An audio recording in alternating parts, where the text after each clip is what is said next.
Descendants of DeWitty is underwritten by Carib Concierge, Villa and Condo Rentals. We create Caribbean memories.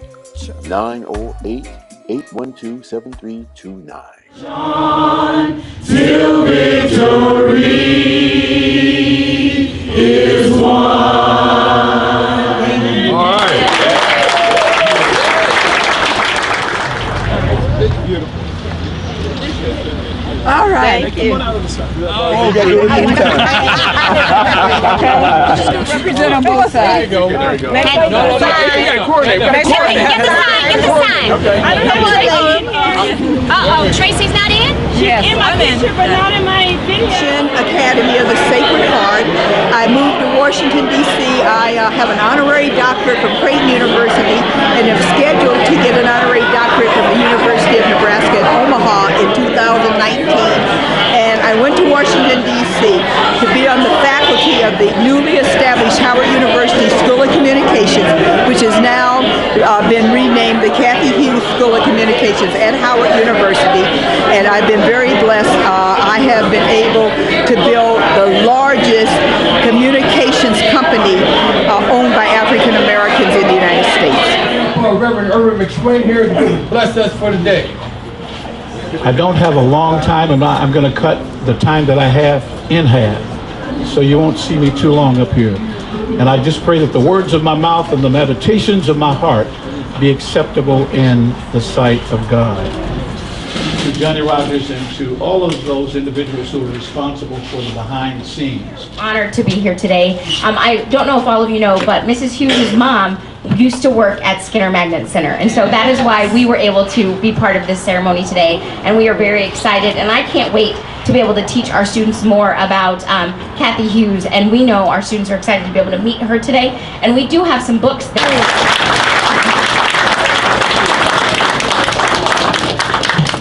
This is a wonderful day with a wonderful person that is receiving recognition in this community that is so richly deserved. When we're talking about Cathy Hughes, and I'm going to read a proclamation that was passed unanimously by the Omaha City Council. And it reads, whereas Cathy Hughes was born in Omaha, Nebraska as Catherine Elizabeth Woods, and whereas Cathy began working during her teen years in her hometown of Omaha at the Omaha Star newspaper and KOWH radio station. And whereas Cathy was recruited from Omaha by renowned black journalist Tony Brown to take a position at Washington, D.C.'s Howard University radio station WHUR, and whereas in 1975, Cathy became the first woman vice president and general manager of a radio station in Washington, D.C., and created the format known as Quiet Storm, which revolutionized urban radio and was aired on over 480 stations nationwide. And whereas as founder and chairperson of Radio One Incorporated, the largest black-owned and operated broadcast company in the nation, Cathy led Radio One in selling 7,150,000 shares of common stock to the public, thus becoming the first black woman to head a publicly traded company in 1999. And whereas, yes, there's all that. And whereas today, Radio One is the parent company of several subsidiaries, TV One, the premier black-owned cable television network, in addition to 53 radio stations nationwide. And whereas in October 2016, Howard University announced the naming of the Cathy Hughes School of Communication in honor of Ms. Hughes.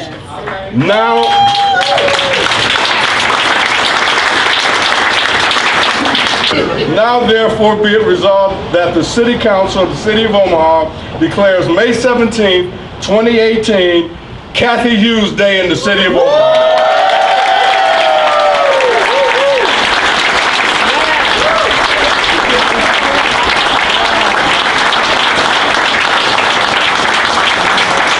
Everybody else.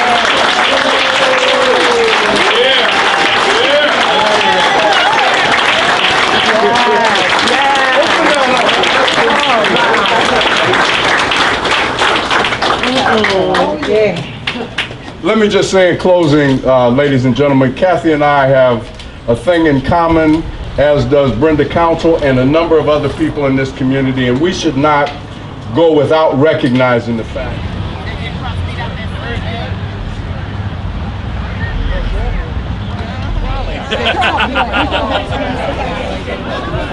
Okay, we're going to take a couple pictures of you. Okay. Just holding the sign. Not pulling it, just acting like it. Who else are we going to do? Alfred. Alfred. Where's Alfred? Alfred. All right. Can't forget about Alfred. Yeah, the two of y'all grab that. All right, we're going to count to three, and on three, let's everybody say Omaha, and she's going to pull the sign, all right? One, two, three.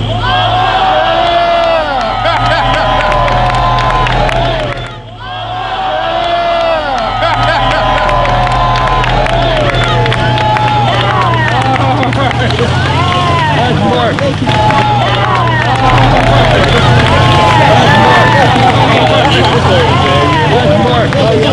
Good job.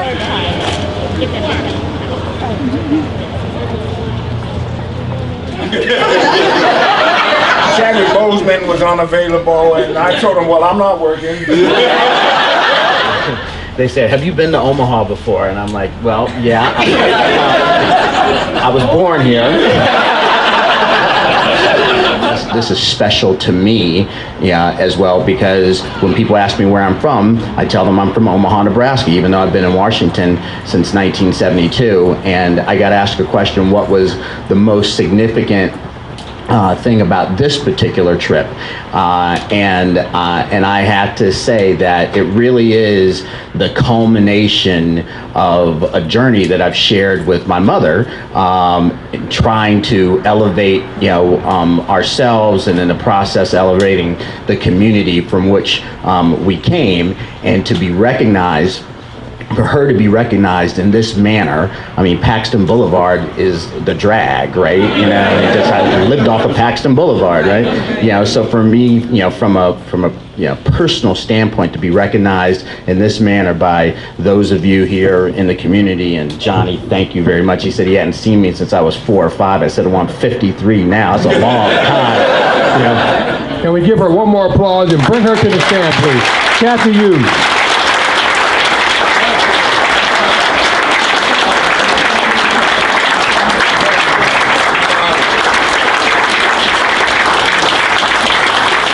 And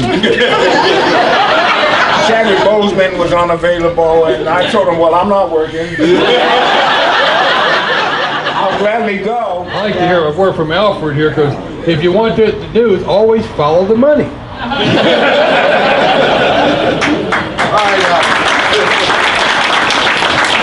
Well, I didn't know that I was going to be asked to speak, but I'm glad that I did, because I've gotten asked a few questions by some of the journalists, and they said, have you been to Omaha before? And I'm like, well, yeah. I was born here.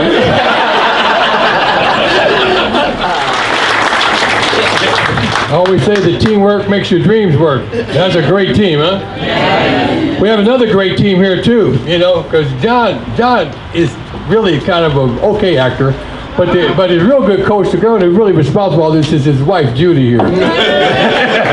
She keeps him in line, makes him get up and do them push-ups.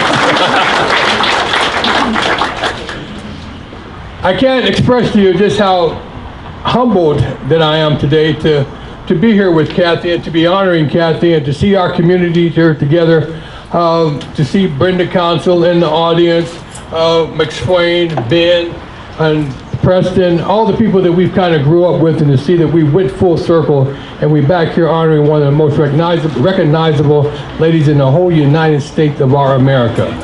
Can we give her one more applause and bring her to the stand, please? Cathy Hughes.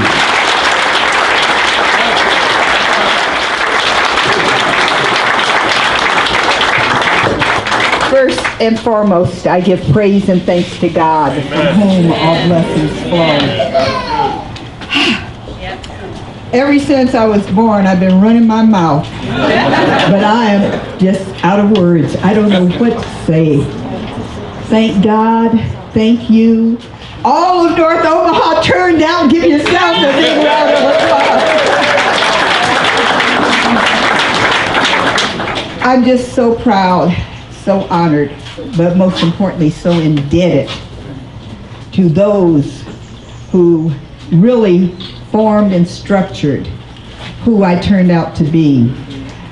This book was so touching to me, and the fact that I'm going to sign it is going in the library. What my mother did for Dr. Crumley at Skinner was read to the children. That was her function at the school. I said, my mother, I hear her in my head say, they not changing the name of Paxton Boulevard and putting your name up there, Cathy?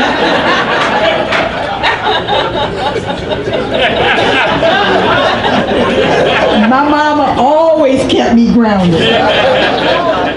Always. So many individuals that are here with me today. There are 35 of us that came in from around the country to be with me today, and I just thank them so much. This has been a really historic time in my life, and I'm just so glad that I can see it, hear it, feel it, remember it. Amen. Because so often we really wait too long to say to individuals who have really structured our community, who really have made a difference, how much we appreciated it.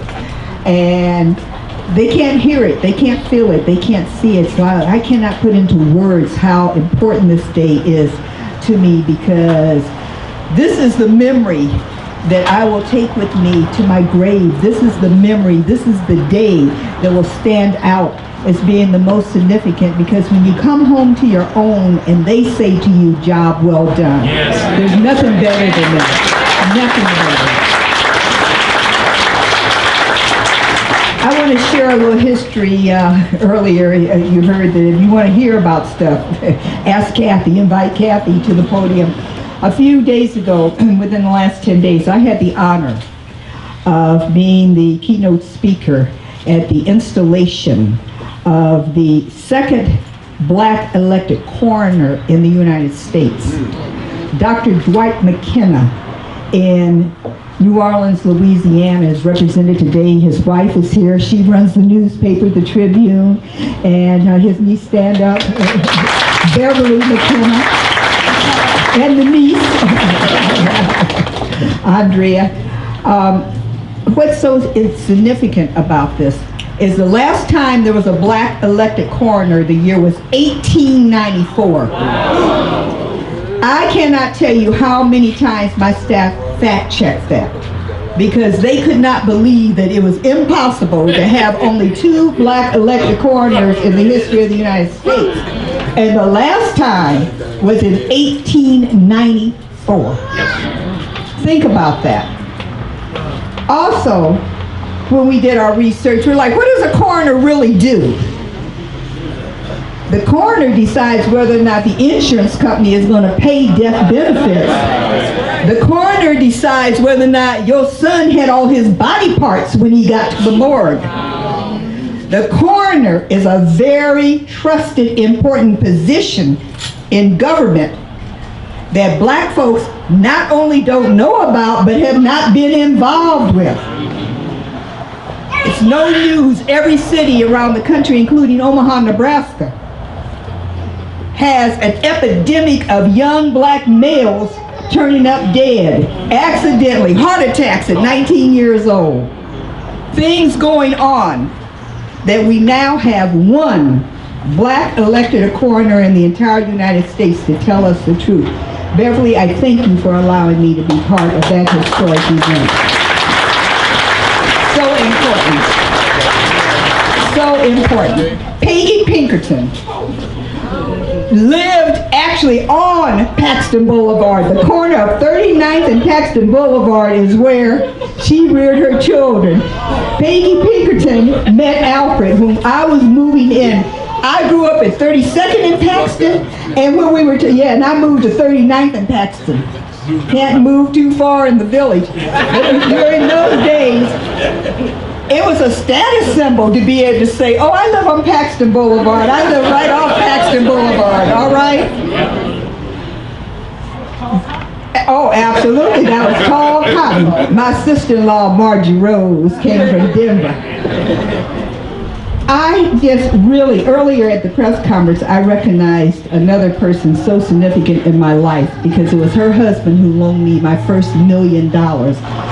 Two brothers graduated from Harvard and decided that it was time for black folks to own their own means of communication. It is stupid for us to expect a culture that could enslave us to ever accurately portray us.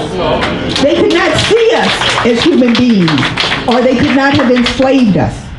Marcella Jones's husband, Terry, made it possible for me to stand here today as the owner of Urban One. Marcella, if you'll stand up, please. Okay, it's her husband.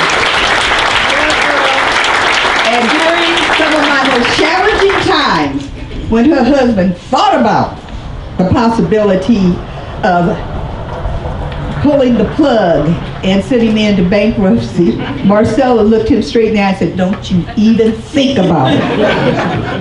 Because she wanted to see a woman excel. I've got to ask my staff to please stand.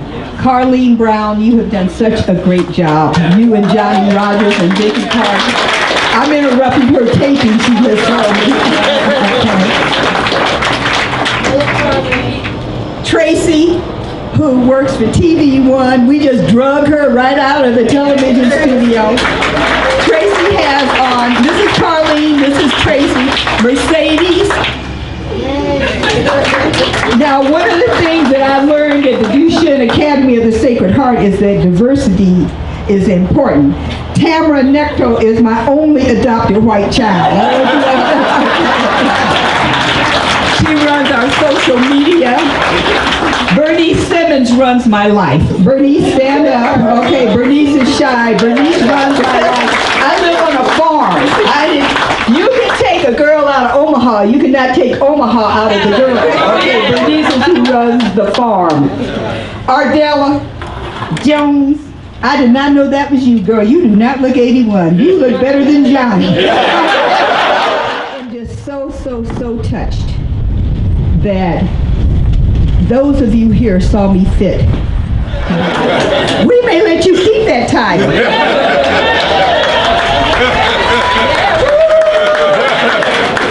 That was a prophecy. Let's hear it again. Yeah. They would stop asking if they're black people in Omaha. We get you in as mayor. That's right. John Beasley, I love every movie you ever made. Yeah, absolutely. Yes, thank you so much. Absolutely. Butch. So I'm scanning channels because I've always had a peculiar habit of, I monitor for a very short time other people's stations. I listen to my own radio stations, my own television, because I'm trying to catch any errors that my staff might have missed. But this one rare occasion, I turn on Bridezilla. Okay, and there's, okay, Pastor Max Swain marrying the craziest bride I have seen. So I said, Butch ain't gonna marry that girl to that man. 51 years, how wonderful, how sacred, how special. 50, only in Omaha do you have it. And became a man of the ministry. Now, I don't know if he's ever told you this in 51 years, but the first time I ever kissed a boy, it was your husband.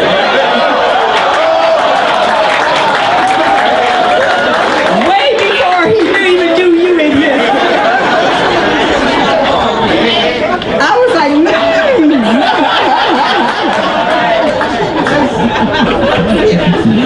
Lonnie Johnson, General Counsel at ExxonMobil, is on the board with me. I'm on the blessed to be on the Congressional Black Caucus Foundation board. He married a girl from Omaha. He knew what he was doing. Yeah. So many of you, if I missed anybody, is just that I'm just so overwhelmed that you all would do this for me, that you all would agree that I was worthy to be recognized. I'm thankful, so very thankful for the village that produced me. Charlie Washington influenced my whole viewpoint, my whole commitment, my whole perspective on telling the truth about what's happening in my community. Yes, ma'am. Telling Yes, the truth, okay? Yes, ma'am. But not just pointing out the mistakes, but also putting the solutions out there. That's right. Sometimes even when black folks didn't want the solution. That's right. Who was it that you said that she could have freed more? Harriet Tubman. Harriet Tubman. One of the hardest parts, yeah, that she could have freed another 1,000 if they had known they were slaves. Sometimes the hardest part of being active in black-owned media is the pressure that you get from your own people. Because they don't want to be told that they are slaves. They don't want to be told that there's a better way. They don't want to be told that one job, even though that job is the most important job in the United States, is not the liberation of our people. We need jobs for the masses. As I stand here today, the reality is that there's always been a talented tenth in the African American community, but the masses of our people still, genocide is going on. Our people still are under oppression. Our people still are denied opportunities. One of the things that I think we've all come to the conclusion by this time, 2018, is we don't need for anyone to give us anything other than an opportunity. Just get the hell out of our way and let us do what we know we can do. That's all we want. We don't really need to live in other neighborhoods. We don't even need to go to other schools. Just let us do in our community, for our people, what we know is best for us. All we want is self-determination. And so I'm so honored today because that's what Mildred Brown, Charlie Washington, Father John Mark Koo, the Hollands, Denny and Jenny Hollands, Miss Tessie Edwards, so many individuals in this city removed obstacles out of my path so that I could be who God had destined for me to be. You never ever left me. You never ever cut short on the love, although most of the time it was tough love. Okay, that's one of the specialties of Omaha, Nebraska. My mama used to say, no tea for the fever. But the reality is, you grow up in a village where you know that no matter what happens in your life, that you're going to be okay because there's a group of individuals who love you. Now, I did this and I was so in another zone when they changed the name of the School of Communications at Howard. Number one, I called Dr. Frederick Dr. Ferguson, which was not a good thing at the microphone. Had to apologize profusely for that, but I forgot to introduce my daughter, and it hurt her very deeply. So Trina, stand up so that I can properly introduce. Okay, so that I don't have to hear your mouth this time. Trina Lincoln Sledge. Okay, my daughter, Alfred's sister.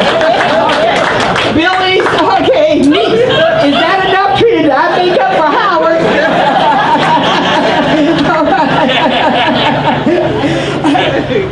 Thank you. I understand that we're going to cut the paper off the sign. That it will no longer. So General Paxton, tell us about him. Was he in the Civil War fighting for the South? That's my understanding. Oh, Lord. Oh, Lord. Well, like in Hidden Figures, if I had done that, I would have been taking the signs down myself. Even if my name had been going. Preston Love is not only one of the greatest musicians, comes from a family of musical genius, but also you are funny. You are good. We may have to bring you back to the East Coast and get you on the radio, Preston. I thank you so very much. Thank you, thank you, thank you. Did I miss anybody? Raise your hand, because I don't want to be in trouble. Okay, who are you? Hi. Hi. I'm Geraldine Snoddy Young. Oh, hello. And me and you used to work at Western Electric. We sure did. Oh, as a telephone company. Oh, we sure did. I'm happy to see you. And we used carpool. Oh, we sure, oh my God. Oh my God. With your father, Mr. Wood. Yes, He my was an father. accountant. Yes, absolutely. The only thing I'm sad about today is that my mama and daddy are not standing here with me to see this. That's the only thing that puts a damper on my exuberance. Oh, yeah, I brought them on my, oh yes, you all have not all seen my skirt. Okay. First of all, let me tell you that Alfred and I are proud founding sponsors of the Smithsonian African American Museum of History and Culture. Oh, you got on a shirt. Brenda Council got on her shirt. Yeah. So, for the grand opening, I decided that I was going to try my hand at designing fabric. So I designed this fabric, the skirt that I'm wearing. And on the skirt are my mama and my daddy. And so I'm proud to show you all my historical. About to cry, I'm sorry. Yes, and my grandfather, he's on the skirt too.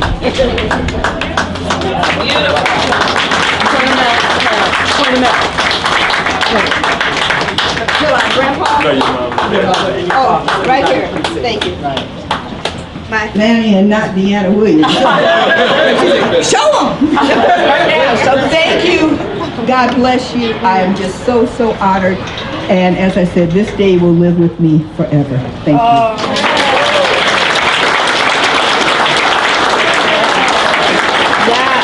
Thank you. Let's give her a big hand.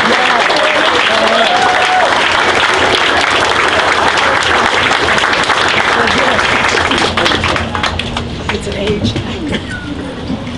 Now that we all here together, we're going to get ready to go across to pull the sign. In just one second. We're going to count to 3, and on 3, let's everybody say Omaha. And she's going to pull the sign, all right? 1, 2, 3.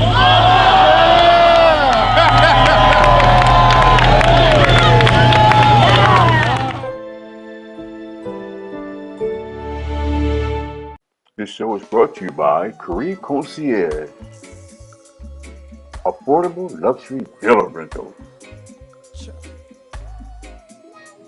Call 908-812-7329.